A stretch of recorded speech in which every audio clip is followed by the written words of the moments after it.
तो हमने लास्ट वाले लेक्चर में पढ़ा था जुलाई रेवोल्यूशन इन फ्रांस। इसमें हमने देखा था कि जो वहाँ पे ट्रीटी ऑफ वियना के बाद में उन्होंने क्या किया था, उन्होंने एस्टैब्लिश किया था एक नई गवर्नमेंट कंजर्वेटिव की। उन्होंने अब क्या किया, उसमें से फ्रांस में जो लुइस फिलिप था उसको ओवरथ्रो किया गया। किसके द्वारा? रेवोल्यूशनरीज के द्वारा। रेवोल्यूशनरीज में हमने एक और एग्जांपल हमने कुछ देखी थी, है ना। रेवोल्यूशनरीज में हमने देखा था कि कौन सा एक बंदे की एग्जांपल दो, गैसुपी मैजिनी। तो उसके हमने एग्जांपल दी। आप देखो यहाँ पे sparked an uprising in Brussels which led to the Belgium breaking away from the United Kingdoms of the Netherlands। तो जो बेल्जियम था वो नीदरलैंड से जो है उनको ये छुड़ाया गया। यहाँ पे है, ठीक है, यहाँ पे आप देख सकते हो। तो ये हमने देखा था कि किस तरीके से ये वहां से अलग हुआ था, ठीक है ना। आप देखो कि अब हम नेक्स्ट पढ़ेंगे इसमें ग्रीक वॉर ऑफ इंडिपेंडेंस। इसको पढ़े, ये पढ़ा था? ये नहीं पढ़ा था। इसको क्या ग्रीक वॉर ऑफ इंडिपेंडेंस, ये आपको एक क्वेश्चन भी आता है, ठीक है, इटली का और ग्रीक का, ठीक है। German unification, Greek unification and Italy unification. So ये क्वेश्चन आ सकता है। अब देखो ग्रीक में किस तरीके से जो इंडिपेंडेंस आई और वहां पे लोगों ने किस तरीके से जो आज़ादी, रेवोल्यूशन करके आज़ादी हासिल की, ये देखेंगे। An event that mobilized the nationalist feeling among the educated elite across Europe। तो ये एक ऐसा इवेंट हुआ कहाँ पे? ग्रीक में, जिसकी वजह से पूरी जो यूरोप में एलीट क्लास था ना वो मोबिलाइज हुए। दैट मीन्स जैसे हमने देखा फ्रांस का असर किस पे रहता था?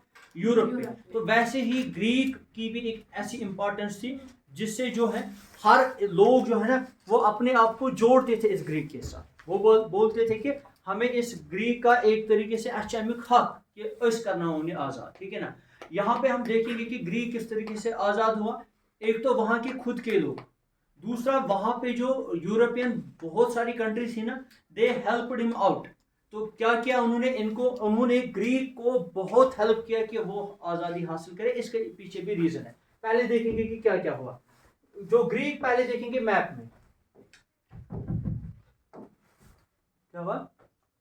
अच्छा, यहाँ पे देखेंगे, यहाँ पे अगर आप देखोगे यह है Turkey and this is Greek.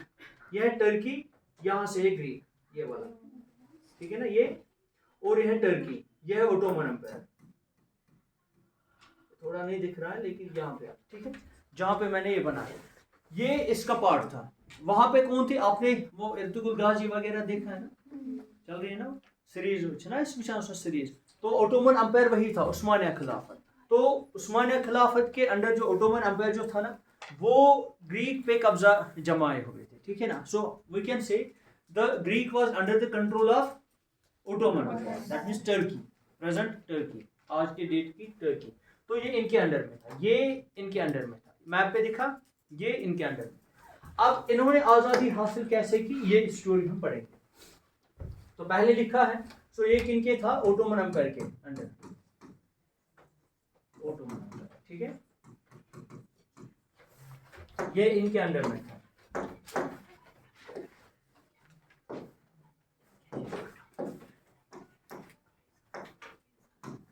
देखो, the growth of revolutionary nationalism in Europe sparked off a struggle for the independence amongst the Greeks which began। जैसे हमने देखा यूरोप के बहुत सारे इलाकों में रेवोल्यूशनरीज ने एक स्ट्रगल चलाई इंडिपेंडेंस के। सबसे पहले कहाँ पे? फ्रांस में। फ्रांस में किसको हटाया गया? Louis Philip. 16 तो कब का हुआ था ना, पिछले वाले क्लास में मैंने बोला लुइस फिलिप जो था उसको वहां से हटाया गया, ठीक है ना। अब यही जो है ना स्पार्क, हमने देखा था फ्रांस का असर बराबर दूसरी यूरोपियन कंट्रीज पे पड़ रहा था। अब यहाँ पे ग्रीक में भी उन्होंने देखा कि जो फ्रांस में ऐसा हुआ कि वहां पे एक रेवोल्यूशन आया और रेवोल्यूशन की वजह से क्या होता है, उन्होंने वहां पे जो लुइस फिलिप था उसको वहां से तख्त से हटाया। अब उन्होंने कॉन्स्टिट्यूशनल मोनार्क वहां पे एस्टैब्लिश किया। तो ये धीरे धीरे ये जो चिंगारी है ना ये आग की तरह फैली, जैसे आज लॉस एंजल्स में चल रहा है, ठीक है ना। तो वैसे ही ये फैला सब जगह पे, ये कंसेप्ट, ये रेवोल्यूशन सब जगह पे फैलता गया। तो finally it reaches in Greek और वहां पे ये स्टार्ट होता है 1821। तो रेवोल्यूशन स्टार्ट होता है ग्रीक में कब? 1821। आया यहाँ तक समझ अच्छे से? असल पढ़ा हुआ थोड़ा गवा पतमिस लेक्चर से कनेक्ट। अब देखो नेशनलिस्ट कौन सा, हाँ मैं फिर से बोलूंगा। हम पढ़ रहे हैं ग्रीक में रेवोल्यूशन कैसे आया, ग्रीक में इंडिपेंडेंस लोगों के पास कैसे आई। तो हमने देखा सर ये ग्रीक में पहले स्टार्ट नहीं हुआ, ये क्या था यूरोप के किसी भी हिस्से में पहले होता था, फिर ये धीरे धीरे फैल जाता था। तो सेम वे में जो हमने देखा था फ्रेंच रेवोल्यूशन 9th में, वहां पे क्या हुआ था, वहां पे हमने देखा सबसे पहले फ्रांस में रेवोल्यूशन आया था, जिसकी वजह से लुई 16 को धीरे धीरे करके हटाया गया था, और वही फिर क्या यूरोप के दूसरे कंट्रीज में फैल गया था, है ना। तो फिर इसके बाद एक मूवमेंट हिस्ट्री का ये आया, फिर से हिस्ट्री रिपीट्स इटसेल्फ, जब कंजर्वेटिव्स की गवर्नमेंट फिर से बनने लगी, जब नेपोलियन को 1815 में जो बैटल ऑफ वाटरलू में हराया गया था, जो है किसके, प्रैब के दौरान, ये हमने पढ़ा था। तो प्रैब ने फिर एक ट्रीटी को साइन किया था, जो कि कहाँ पे साइन किया गया था, ऑस्ट्रिया में, वियना में, ठीक है ना, वियना में, जिसका चांसलर था ड्यूक मेटरनिक। तो वहां पे उस ट्रीटी में ये पॉइंट्स लिखे गए, एक पॉइंट ये भी लिखा गया कि जो भी यूरोपियन कंट्रीज है वहां पे अब क्या होगा, वहां पे कंजर्वेटिव्स की हुकूमत चलेगी। सर कंजर्वेटिव्स कौन थे, वही किंग लोग जो कुछ पिछले जमाने से, जब लुई 16 ने 1774 में हुकूमत संभाली थी, वही king, that means monarchial form of government हर एक जगह पे होगी। कुछ चेंजेस उन्होंने की तो कुछ नहीं एक्सेप्ट की, because most of the times they never want any change. But अब उन्होंने देखा कि मॉडर्नाइजेशन से क्या होगा, उनकी जो मोनार्की है ना वो थोड़ी बहुत मजबूत हो जाएगी, वो स्ट्रांग हो जाएगी, वो चेंजेस उन्होंने एक्सेप्ट की। अब धीरे धीरे क्या होता है, इन्होंने फिर से वही करना शुरू किया जो ये करते आ रहे थे, जो कि हम मोनार्कियल सिस्टम में देखते हैं। मोनार्कियल सिस्टम में हम क्या देखते हैं, देयर इज नो डेमोक्रेसी, लोगों के राइट्स नहीं होते हैं, सब जो एक तरीके से जो ऑटोक्रेसी होती है, तो सारा पावर एक ही के हाथ में होता है। तो लोगों ने इस पे आवाज उठानी शुरू की धीरे धीरे। सबसे पहले कैसे उन्होंने आवाज उठाई, सबसे पहले वो अंडरग्राउंड चले गए, सीक्रेट सोसाइटीज बनाई, हमने देखा यंग इटली है, ठीक है ना, बहुत सारे हमने इसमें एग्जांपल देखी, जैसे गैसुफी मैजिनी के जो एग्जांपल्स हमने देखे। तो फिर क्या होता है, फ्रांस में फाइनली जो है ये कंजर्वेटिव्स की हुकूमत गिर गई, फाइनली उन्होंने उसको उस तख्त से हटाया। वहां पे इस टाइम पे जो सेकंड टाइम जो कंजर्वेटिव्स की हुकूमत बनी ना, उस टाइम उन्होंने ये किसके हाथ में दिया था, लुईस फिलिप के, जो कि फिर से बॉर्बन डायनासिटी से बिलोंग कर रहे थे। तो फाइनली फिर मैंने क्या बोला था, हमने एक कोट देखा था जो कि इस मेटरनिक ने बोला था, ये वाला क्या बोला था, when France sneeze the rest of the Europe catch cold. तो इससे क्या होता है, फ्रांस में फिर से एक बार हमने देखा कि एक रेवोल्यूशन आया, और इस रेवोल्यूशन का असर जो है बिल्कुल फ्रांस के दूसरे इलाकों पे पड़ा। तो उसकी एक एग्जांपल है कि सर ग्रीक में या ग्रीस में किस तरीके से इस रेवोल्यूशन का असर पड़ा, and how they got independence from the Ottoman Empire which is तुर्की, ठीक है ना। तो वहां से इनको जो है आज़ादी हासिल कैसे, तो यही हम पढ़ रहे। आया अब समझ, मैंने फिर से एक बार इसको रिपीट किया नाउ। तो सबसे पहले जो आइडिया जो ये फैल गया ना, तो ग्रीस में या ग्रीक में पहली बार 1821 से इस आइडिया को लोगों ने जो इस्तेमाल किया, और they demanded the independence from the Ottoman Turkey from started from 1821, ठीक है। Nationalists in Greece got support from the other Greeks. अच्छा, अब सपोर्ट किन से मिला, सपोर्ट की बात करें, ग्रीक ने जो, अच्छा उस टाइम का टर्की उस्मानिया खिलाफत, उनसे लड़ना ये बहुत मुश्किल था, क्योंकि वो बहुत पावरफुल थे, उस्मानिया खिलाफत वाज पावरफुल। हम पे कोई डेस्पोटिज्म करते थे या फ्री होना चाहते थे? नहीं, डेस्पोटिज्म नहीं हो रहा था, उतना भी नहीं, लेकिन जो अब जो इन्होंने मुसलमानों की हिस्ट्री लिखी है उससे डेस्पोटिज्म दिखा रहे हैं, वरना जो अदल इंसाफ से मुस्लिम हमेशा हुकूमत करते आए हैं और करते भी जाएंगे इंशाल्लाह। लेकिन जो है अब हिस्ट्री इनको फिर दिखाती है कि उन्होंने ये किया है। किंग थे ना वो भी मोनार्क, हम उनको बोलते हैं खिलाफत, ठीक है ना। अगर आप देखोगे इंशाल्लाह, आप सेकंड चैप्टर में इसको कनेक्ट करोगे टर्की के साथ, टर्की याद रख लेना कहाँ पे है, वहाँ पे आप देखोगे कि एक हिंदुस्तान में भी एक मूवमेंट चली जिसका नाम था खिलाफत मूवमेंट, वो फिर दो मूवमेंट्स को ज्वाइन किया गया, खिलाफत एंड नॉन कॉर्पोरेशन। वहाँ पे यहाँ के मुसलमानों ने बोला कि हमारा जो खलीफा कहाँ पे है, टर्की में, उसके साथ एक ट्रीटी साइन की गई, वियना वगैरह, एक वो ट्रीटी थी कॉन्स्टेंटिनोपल, एक ऐसी ट्रीटी है, इसमें थोड़ा बहुत उसका जिक्र है। तो यहाँ के मुसलमानों ने प्रोटेस्ट किया ब्रिटिशर्स से, बोला कि आप हमारे खलीफा के साथ इतना जो है जो बदतरीन सलूक नहीं कर सकते हो, ठीक है ना। क्योंकि ये क्या था, जितने भी दुनिया में मुसलमान रह रहे थे ना, हम उसको कंसिडर कर रहे थे अपना खलीफा। किनको? टर्की में। वहां से ऑर्डर निकलता था, हमें यहाँ पे एक्सेप्ट करना था, जो कि असल में मुस्लिम हुकूमतें हुआ करती थी। जैसे हम पुराने ज़माने में देखें कि अरब में जो हुकूमतें हुआ करती थी, मदीना से जो जो सेंट्रल गवर्नमेंट कहाँ पे थी? मदीना में। फिर धीरे धीरे करके पूरे दुनिया में फैल गए, है ना। हजरत उमर फारूक के दौर की अगर हम बात करेंगे, वहाँ पे उस टाइम ज़्यादा ही फैला, लेकिन सेंट्रल गवर्नमेंट कहाँ पे थी? मदीना में। वैसे ही फिर कभी कभार ये इस कैपिटल को चेंज किया गया मक्का में भी, ठीक है ना, कहीं पे सेंट्रल। वैसे ही इस टाइम पे जो इसकी मैं बात कर रहा हूँ ना, मुसलमानों की सेंट्रल गवर्नमेंट कहाँ पे थी ज़्यादा? टर्की में। हाँ, अगर हम शिया सेक्ट की बात करेंगे, इनकी जो सेंट्रल गवर्नमेंट है, ये फरमान कहाँ से एक्सेप्ट है? ईरान से, ठीक है ना। तो इस तरीके से जो एक लीडर होना चाहिए, फिर सबको उसको फॉलो करना चाहिए, और ये सही है, ये जो इस्लामिक इसमें culture. Now nationalists in Greece got support from the other Greece living. अच्छा, अब सपोर्ट की बात करेंगे। एक तो थे वो खुद वहां पे, ठीक है ना, एक वो बंदे खुद थे जो वहां पे डिमांड, लेकिन सपोर्ट किन से मिलता था? जो एक्साइल्ड ग्रीक्स, आप लिखोगे exiled Greeks. Exiled Greeks sir, इनको अपने वतन से निकाला गया था पहले। क्यों निकाला गया था? क्योंकि इन्होंने डिमांड की होगी कहीं कभी किसकी? आज़ादी की। और इनको बोला गया, जैसे हमने एक एग्जांपल दी, गिउसेप्पे मैज़िनी को निकाला गया था ना इटली से, फिर उसने जो यहाँ पे क्या बोलते हैं इसको, मर्सलीज में फिर उन्होंने जो सीक्रेट सोसाइटी बनाई। वैसे ही ग्रीक में कुछ बंदे थे जो पहले से लड़ना चाहते थे, बट उस टाइम उनके पास पावर नहीं था, वो एग्जाइल हुए और दूसरे मुल्कों में रहने लगे।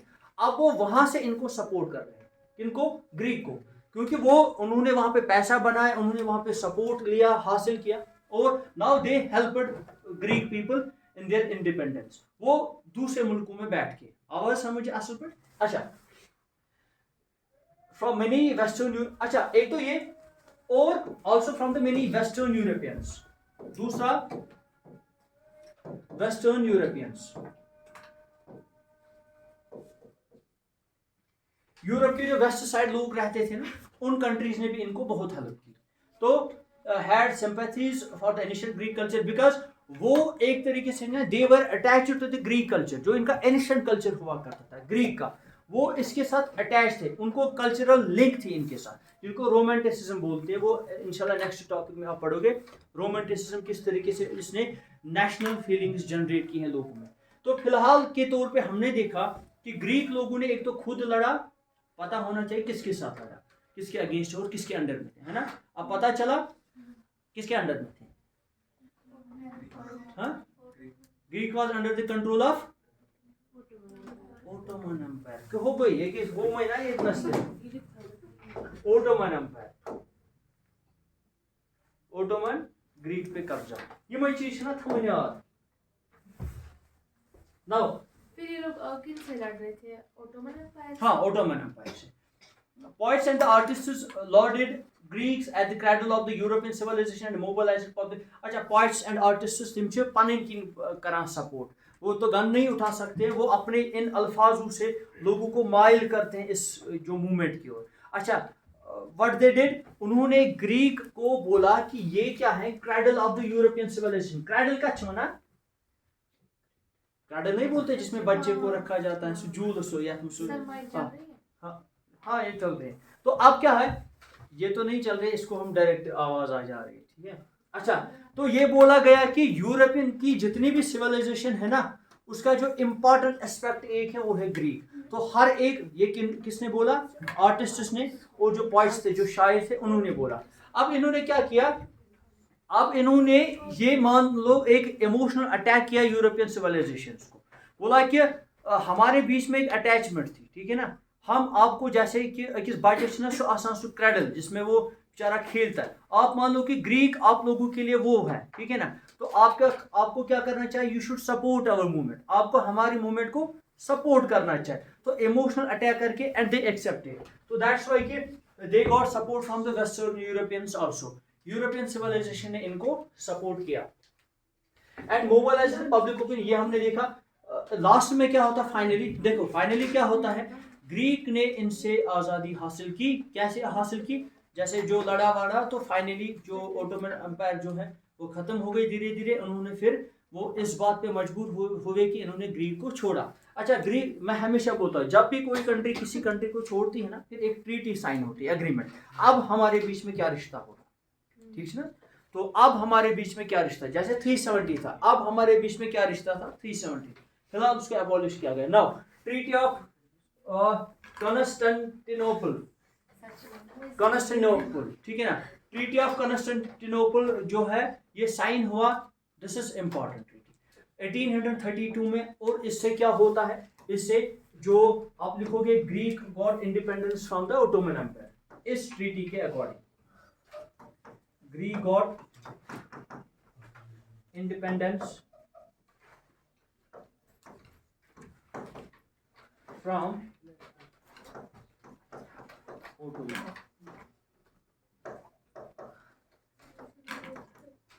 ठीक है, ग्रीक को आजादी मिली फाइनली इससे। और ट्रीटी कौन सी थी, ट्रीटी ऑफ कॉन्स्टेंटिनोपल। तो इस ट्रीटी के जो कि 1832 में जो साइन की गई, तो इसके थ्रू जो है इनको आजादी मिली। तो ये था ग्रीक वॉर ऑफ इंडिपेंडेंस। अभी अच्छा, इसमें एक पॉइंट का ये पारो 5 नंबर भी, ठीक है, ये करना आई थिंक कंप्लीट, इसमें उतना नहीं पढ़ना है। अच्छा, ये नेक्स्ट टॉपिक ये मैं पढ़ाऊंगा फिर। देखो बेटा, इसमें मैंने बोला कि पोइट्स जो थे, आर्टिस्ट थे, उनका भी रोल था। उन्होंने जो ग्रीक को बोला कि it is the cradle for the European civilization, तो फिर इमोशनली उन पे अटैक करके उनसे सपोर्ट दिया। नाउ इस ऐसे ही एक शायर थे, ऐसे ही एक जो पोइट थे जो कि खुद कहाँ का रहने वाला था, इंग्लिश, दैट मीन्स इंग्लैंड का रहने वाला था, जिसका नाम था लॉर्ड बैरन। सपोर्ट किसको किया, ग्रीक को। इंग्लैंड का रहने वाला था, ग्रीक को सपोर्ट किया। समझ लेना बात को। अगर तुम मैं पर ये कहते हो रोजान तो सपोर्ट कमन करो